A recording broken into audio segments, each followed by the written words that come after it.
The email I get often is during COVID, we've allowed more gaming. We've kind of allowed it to be a thing. And, we're hoping that it's a phase that will end when COVID ends.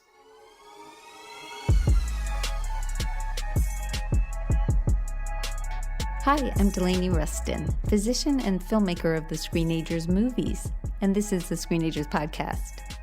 There are people who take their hard life experiences and use those hard experiences to do something positive for the world, sometimes very well sought out and sometimes through serendipity. Today's show, I invite Cam Adair on, who is more the latter.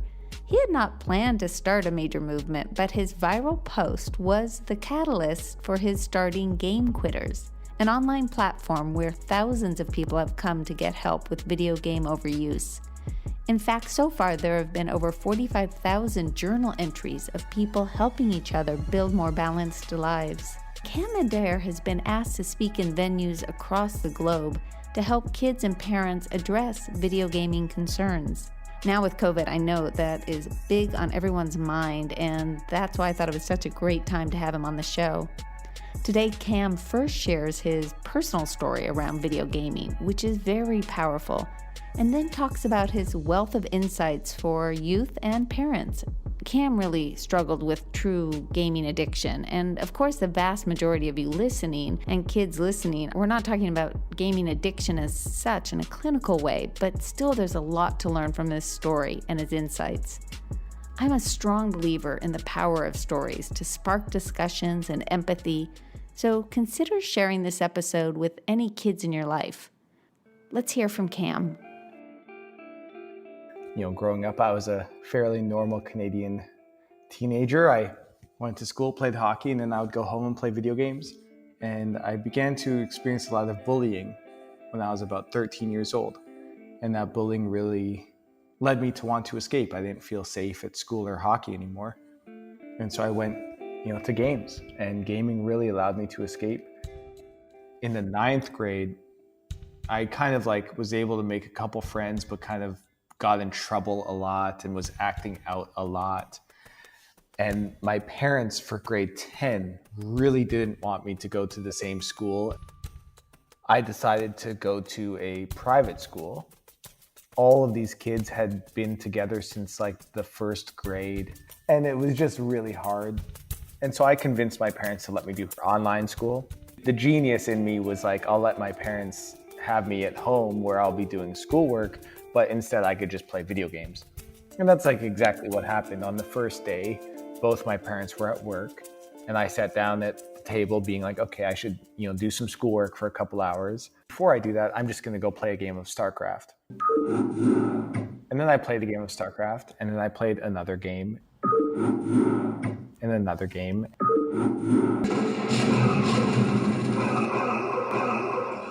And then 11th grade, I went to a private school in another province in Canada, where in order for me to play hockey, I had to go to school. And I did pretty well for 11th grade, except as soon as hockey finished, I no longer had that kind of leverage where I had to go to school, and I gamed all day long.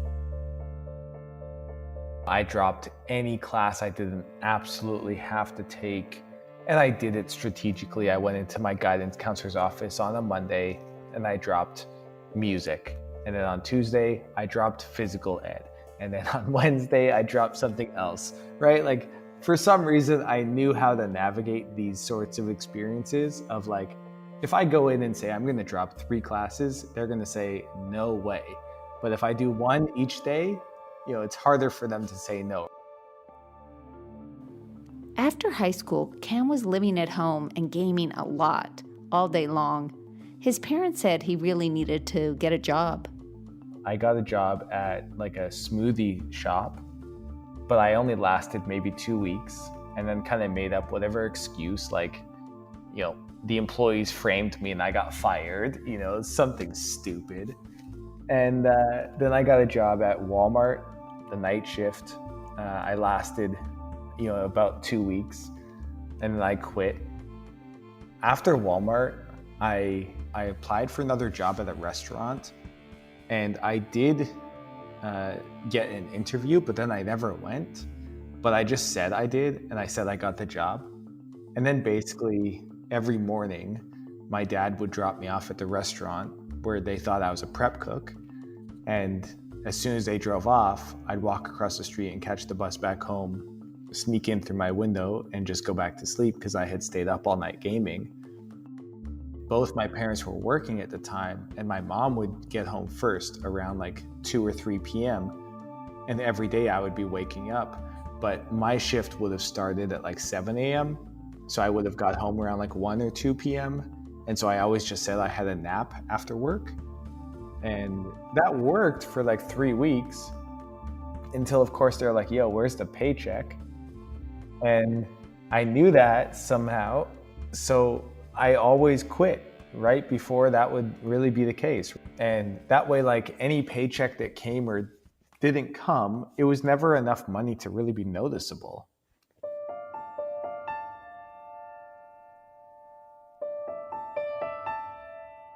Throughout this time, as much as like I was gaming, I was also incredibly unhappy, very depressed and very anxious.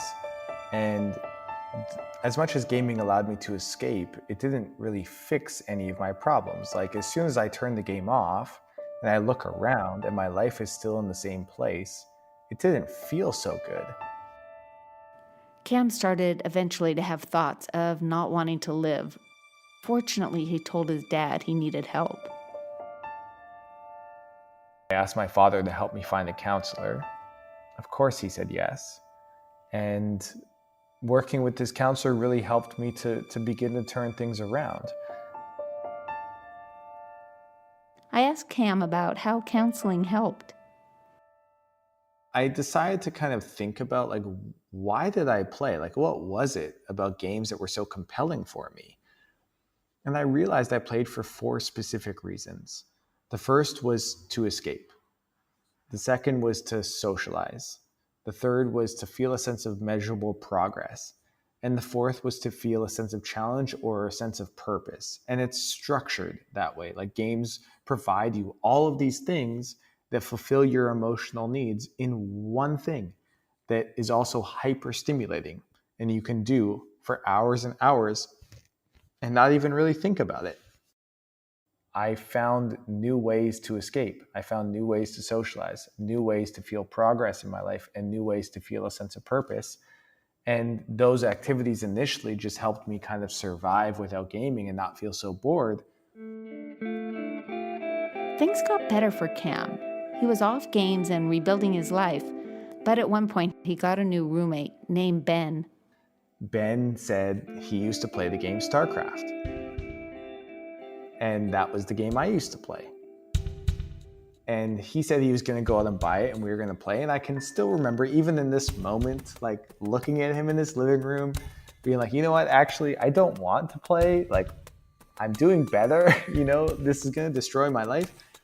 So please don't buy the game. He came home that night and kind of put the game in front of me and said, come on, man, just one game. I said, okay, fine. We played and he absolutely destroyed me.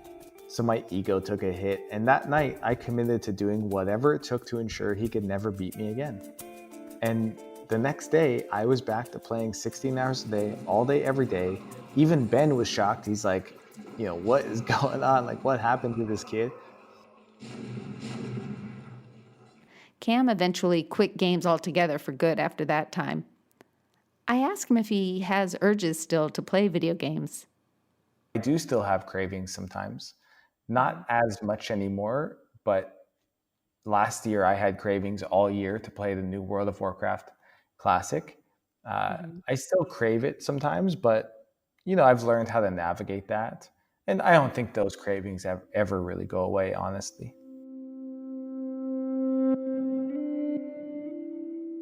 As you came back and started to, build a stronger life, a bigger life, what was the moment you said, I'm going to create Game Quitters? When I decided to stop, I searched for help online. And the answers I found were just things that were not helpful at all. the answers I found in Google were like, just study more. When it's like, okay, the whole reason I'm gaming is to avoid studying. Or like, go hang out with your friends. It's like, okay, all my friends are gamers. And they were just not helpful answers. And I knew that I surely wasn't the only one out there struggling. Like, there must be other people just like myself. So I just wrote this rant about how I was a real gamer, a hardcore gamer. I was struggling a lot in my life because of it. I was playing a lot. Here's all my gaming accomplishments, just so you know I'm legit. And some of what I learned, which was like, I played for specific reasons. Here were mine. To stop, you need to find replacement activities for the reasons why you play. And most importantly, you need to have a firm commitment. Because if you're wishy-washy about like, am I going to play, am I not, you're just going to play. So you really have to have a firm commitment to stop. And I just shared it, and it started to go viral. And I started to hear from people all over the world. And it just kind of has snowballed from there over the last 10 years. I asked what's happening with GameQuitters.com given COVID. When quarantines and lockdowns first hit back in March, the incoming traffic and inquiries in my inbox were significant. There was a big acceleration.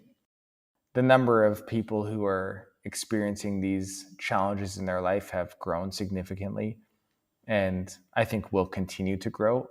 You look at the trends where almost all young people are playing video games regularly. You see the trend of people gaming younger and younger and younger, and tech really just becoming that much more central to our lives. And then you look at other aspects of esports, which is now not just at the college level, but the high school level and middle school level. And this year, elementary school level will be happening. So there's an entire infrastructure being developed systematically for people to engage in organized competitions for games. And I think that can be a platform to teach positive habits and healthy gaming. But that's also going to increase the amount of time people are spending online, the amount of time they're in front of screens. And we know there are some risks and consequences that are associated with that. What Cam says is so true. The number of school districts partnering with gaming companies to do esports is skyrocketing. Before we dive back in, I wanted to let you know about our 4 Screenagers documentaries, which focus on helping kids and teens navigate the challenges of this digital age. We created these films to be screened in schools and at community events. Over 20,000 hosts have shown them thus far. Along with the movies, we provide discussion guides, promotional materials, and other tools so that you can easily organize a truly impactful event for your community. And if your school wants to use the movies in the classroom, we have options for that too, along with a full curriculum of lesson plans designed for various grade levels. To learn more about the movies or inquire about becoming a host, visit screenagersmovie.com. There's a link in the show notes. Now back to the show. So let's turn to ideas that Cam has for parents and for kids around finding balance in life with video gaming. First, he shares what he often says to kids he talks with. Recognize that you want to pay attention to different periods of your life and what I would call the risks for a binge. So on the weekends, not binging gaming all weekend, but allowing it to still be kind of in moderation, or school breaks or the holidays. It's easy to go to it and to just game all summer long, but then school comes back around and you're in a worse position and it takes you months to catch up. Risk for a binge. That's a great point to remember and to think about. He also talks to kids about another key point. How do you feel after you game all day long? You had fun, but there's like this feeling of feeling like a bit of a zombie that doesn't actually feel very good. And when you can kind of create a contrast between how you feel when you game too much and when you game enough where it's satisfying, but it didn't go over the edge, that can be really helpful.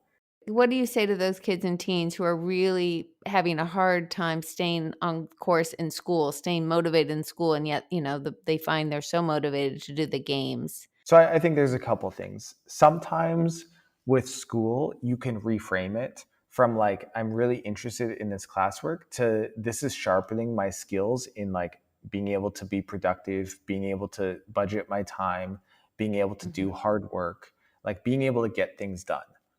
Like Mhm. those skill sets do matter. And although you can sharpen them, obviously in a gaming way, you can also sharpen them at school. So a bit of that is just like you have to kind of put your head down and you have to get it done.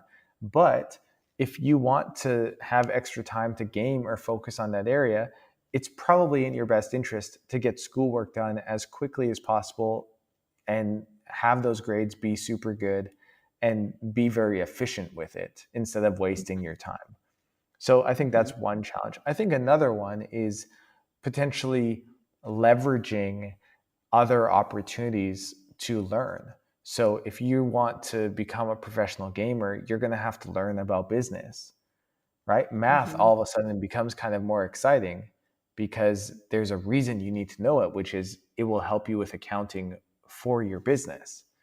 So sometimes you can also find like a reframe of Mhm. how learning this skill is going to help the career that you hope to achieve. Is there any particular mindset that you want parents to know about? For parents, it's until you get curious about it and you're willing to kind of engage in that world, even if it's just in conversation, it's going to be very difficult to make any progress. What games are they playing? What do they like about them? What challenges do they have when they're playing? How do they navigate the social experience? Like, what are the good things? What are the things they wish they could change? The more you can connect and build rapport around the subject, the easier it will be for you to be a trusted source to for them to be able to lean on and for you to also be able to help navigate them to have self-control. Do you have anecdotes? A typical kind of mistake that a parent will make is they'll tell their kids that they're addicted to gaming. And the reason it doesn't really work is because, first, it's a bit aggressive. Nobody likes to be told they're addicted to something. Whether or not you feel like you're right, we want to think a bit about how do we actually have influence and how do we encourage people to shift their behavior. Telling someone they're addicted, in some cases, could even just give them an excuse. Oh, I'm Mhm. addicted. I can't stop. It Mhm. also causes a lot of shame and stigma. And so it's not really bringing people together. Whereas talking about the behavior that you're seeing, they haven't gone to school, their mental health is deteriorating, they Mhm. haven't showered for a few days. Those are things that are much easier to navigate and much easier to kind of hold accountability around than just you're addicted to gaming. Because for someone who's playing a lot, they might be getting a lot of positives out of it, as in being able to escape. And so for them, it's easy to justify continued gaming. My mom is crazy. That's why I'm gaming so much. It's harder to do that when it comes to school or when it comes to hygiene or when it comes to their mental health. So, kind of focusing there is really important. And of course, being aware of signs of true gaming addiction is important. I've explored this in a past podcast episode. For now, Cam mentions some red flags.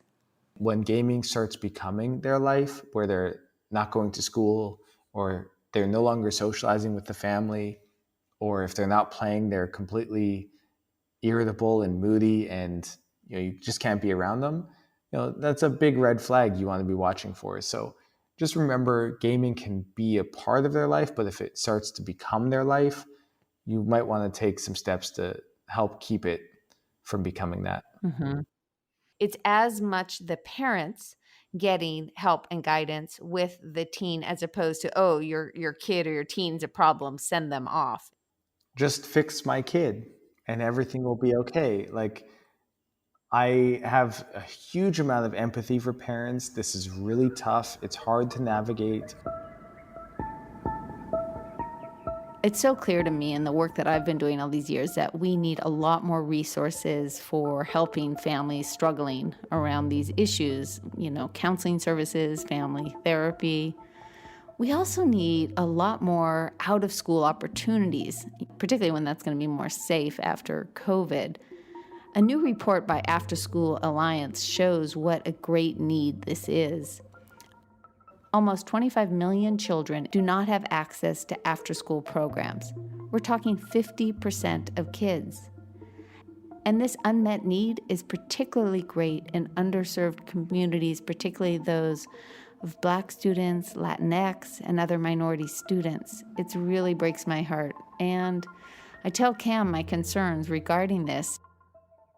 Coming out of COVID, where I do fear that unless we're really proactive, we are going to, as a society, rely on a lot of screen saturation in place of what we really need to do, which is, lots of funding and opportunity for kids to have a huge variety of offline activities. That's my hope, that we will turn things around and have a lot more resources, but it's unclear. I share the same fear. And Mm-hmm. I really, the email I get often is, during COVID, we've allowed more gaming. We've kind of allowed it to be a thing. And, we're hoping that it's a phase that will end when COVID ends. And I worry about that because I just don't know if COVID is really going to end in the way that we think it might. And Mm-hmm. also, having it been as long as it has, we're looking at like almost a year of people developing completely new lifestyles and completely new habits and ways of being. And those habits aren't exactly very easy to just shift just because it's a bit easier to go outside now. And Mm-hmm. I think that the most important thing that we can be doing is just, regardless of the change in circumstances and lifestyle that we have, to still try to maintain a core lifestyle of the healthy habits in our life that really help us have a positive well-being, a positive mental health. I guess finally I'll say, there's a member of ours, his name is Andrew, and he was 17 years old. He sent me an email, and he had been gaming too much, and he had been lying to his parents, and it just wasn't making him feel very good. So he decided to stop, and he committed to not gaming for 90 days. And what's amazing about this story is that instead of gaming, he picked up his family's camera, and he just instantly connected with it and found a passion for photography. Since then, he's traveled all over the world taking photos. He's been mentored by a National Geographic photographer. And really, the truth of this is that throughout his life, the family camera was always there. He just had never picked it up because he was always gaming. And then when he picked up the camera, he discovered what his calling is. He discovered his natural talent and his biggest passion. And all it took was him kind of taking a break to do something else. And kind of the opportunity was there all the time. I feel the same way about DJing. I loved to play music growing up. I loved to find new songs. And I just had never tried because I was gaming all the time. And when I stopped gaming, I picked up a set of DJ decks. I, got some money with me and a couple of roommates we had. We pooled money together for whatever we could.